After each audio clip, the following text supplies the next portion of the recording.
अगर आपको कहा जाए कि खुद नाव चला के नदी के इस पार से उस पार जाओ, वो भी बिना किसी मुसीबतों का सामना किए बिना, क्या आप जा पाएंगे? शायद कर भी लो, लेकिन मुसीबतें ना आए ये तो नहीं हो सकता। अगर मुसीबतों का सामना किए बिना ही नाव चलाना है तो एक नाविक की जरूरत पड़ती है। ठीक उसी तरह से ही जिंदगी को चलाने के लिए भी एक गाइड की जरूरत पड़ती है, जो आपको आपकी जिंदगी की बाधाओं को लांघना सिखाएगा और आप आगे बढ़ पाओ।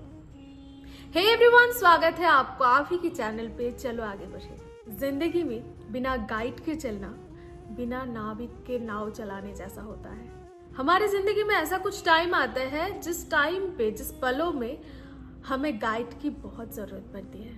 लेकिन अफसोस की बात है, मैंने अपनी ज़िंदगी के उन पलों में गाइड नहीं पाई थी और उसी वजह से बार बार ठोकर खाना पड़ा, बार बार गिरना पड़ा और गिर के ही सीखना पड़ा। हाँ, ये बात है कि खुद गिर के सीखने में एक्सपीरियंस होता है, लेकिन सच बात तो ये है कि टाइम बहुत लगता है।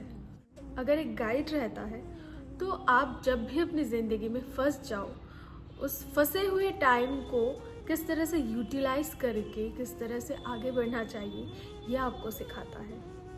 हमेशा ही एक गाइड रखने की कोशिश कीजिए ताकि आपको वो इंसान ज़िंदगी में आगे बढ़ा पाए।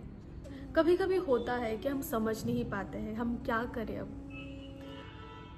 अगर किसी के पास गाइड है तो अच्छी बात है, वो आगे बढ़ पाएंगे। और जिनके लाइफ में गाइड नहीं है वो अटक के रह जाएंगे और वो गिरेगा, ठोकर खाएगा, उसके बाद सीखेगा और फिर वो आगे बढ़ेगा। इस प्रोसेस में बहुत ज़्यादा टाइम लग जाता है।